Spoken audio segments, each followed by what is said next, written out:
Praise the lord. ప్రభువైన యేసుక్రీస్తు నామంలో మీ అందరికీ వందనములు తెలియజేస్తూ ప్రతి ఉదయం దేవునితో అనే ఈ ఆధ్యాత్మిక కార్యక్రమానికి మిమ్మల్ని అందరినీ కూడా ఆహ్వానిస్తున్నాను. దేవుని యొక్క మహాకృపను బట్టి దేవుడు రాత్రికాలం అంతా మనకి కాపుదలకు అనుదృష్టాన్ని గ్రహించి ఉదయాన్నే లేచి ఆయన వాక్యాన్ని ధ్యానించుకోవడానికి దేవుడు అనుగ్రహించి నీ కృపను బట్టి దేవుడికి మహిమ కలుగును గాక. ఈ ఉదయకాలం దేవుడు మనతో మాట్లాడుతున్న శక్తివంతమైన మాట దానియేలు గ్రంథము 6వ అధ్యాయము 23వ వచనము. అతడు తన దేవుని యందు భక్తి గలవాడైనందున అతనికి ఏ హానియు కలగలేదు. ఆమెన్. దేవునికి మహిమ కలుగును గాక.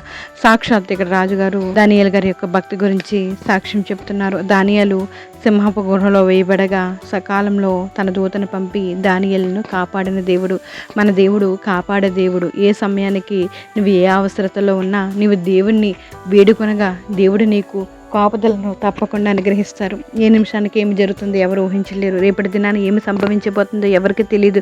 కొన్నిసార్లు రేపటిని గురించిన భయం మనల్ని ఉక్కిరిబిక్కిరి చేస్తుంది. బిడ్డల వివాహాలు ఎలాగా, వ్యాపారంలో లాభాలు వస్తాయో రావో, ఒకవేళ జరగకూడదు జరుగుతుందేమో, మెడికల్ రిపోర్ట్స్ ఏమైనా వస్తాయి, ఒకవేళ వ్యతిరేకంగా వస్తే నా పరిస్థితి ఏమిటి, ఆ రిపోర్ట్లో నాకు ఒకవేళ ఏమైనా ప్రాణాపాయ స్థితి ఉన్నదని తెలిస్తే, ఇలా ఎన్నో రకాలైన భయాలు.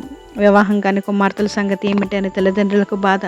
నా భార్య ఎలా జీవిస్తుంది, నాకు వ్యతిరేకంగా మనుషులు పన్నాగం పండుతున్నారని, వారు నీచమైన ఆలోచనలు కలిగి నాకు ఏమైనా హాని చేసే ప్రయత్నం చేస్తున్నారు, వారు తలబెట్టిన గీడు ఒకవేళ నిజమైతే నా కుటుంబం బజారును పడుతుంది, నా బిడ్డల భవిష్యత్తు బజారును పడుతుంది, నా బ్రతికే అతలాకుతలం అయిపోతుంది. ప్రభు ఇది జరగకుండా చేయని ప్రార్థిస్తున్నావా?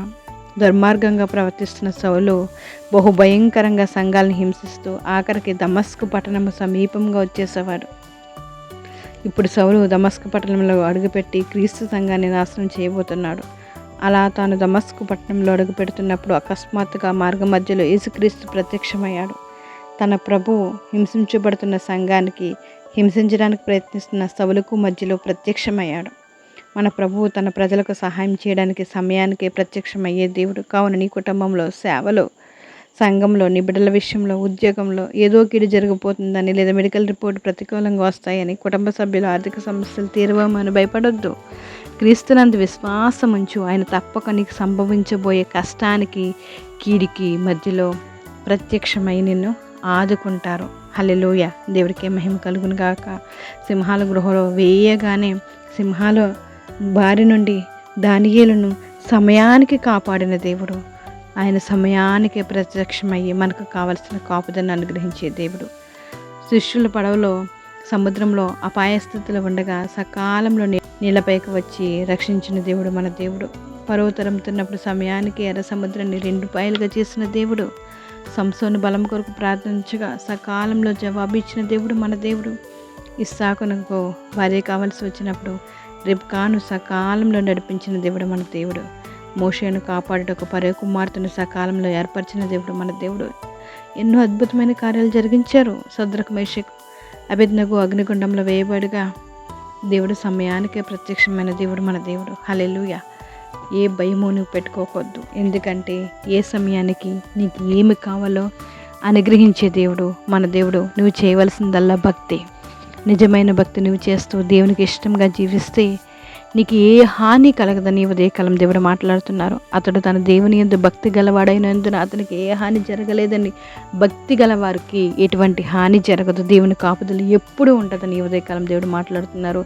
తప్పకుండా నిజమైన భక్తి చేద్దాం. దేవుని కాపుదల మన మీద ఎల్లప్పుడూ ఉండును గాక. ఆమెన్. ప్రార్థన చేసుకుందాం.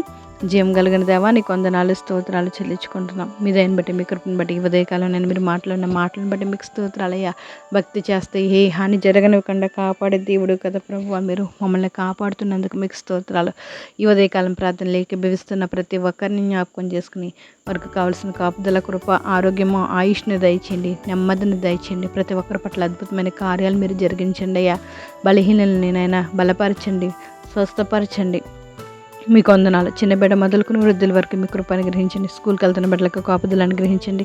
యవన బిడ్డలకి మీ కృప అనుగ్రహించండి. యవన కాలంలోనైనా స్తోత్రంనైనా చదువులు అయిపోయి దేవా మీకు స్తోత్రాలు, దేవా మీకు స్తోత్రాలు. ఉద్యోగాల కోసం ఎదురు చూస్తున్న వారిని జ్ఞాపకం చేసుకోండి. యవన బిడ్డల వివాహాల విషయంలో సహాయం చేయండి. యవన బిడ్డలనైనా చదువుల విషయంలో మీరు సహాయం చేయండి. మీకు వందనాలు, స్తోత్రాలు అయ్యా.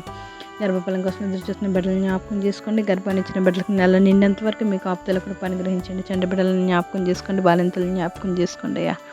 ఈరోజు ప్రయాణాలు చేస్తున్న ప్రతి ప్రయాణాన్ని జ్ఞాపకం చేసుకొని నీ రాకపోకలు ఏంది నిన్ను కాపాడిన వాగ్దానం నెరవేర్చండి ప్రభా. మీకే స్తోత్రాలు వందనాలు చెల్లించుకుంటున్నాం తండ్రి. ఈరోజు పుట్టినరోజులు పెళ్లి రోజులు జరిపించుకుంటున్న బిడ్డలు జ్ఞాపకం చేసుకుని మీ కృపను అనుగ్రహించండి. ఈ ఉదయకాలం ప్రార్థన లేఖిస్తున్న ప్రతి ఒక్కరిని జ్ఞాపకం చేసుకుని వారికి కావాల్సిన కృపను మీరు అనుగ్రహిస్తారని, ప్రతి ఒక్కరి పట్ల అద్భుతమైన కార్యాలు మీరే జరిగిస్తారని, సమస్త గంట మహిమా ప్రభావాలు మీరు పొందుకుంటారని ప్రభునేస్తు నామములో అడుగు వేడుకుంటున్నాం మా పరమ తండ్రి. Amen. Praise the Lord. God bless you all.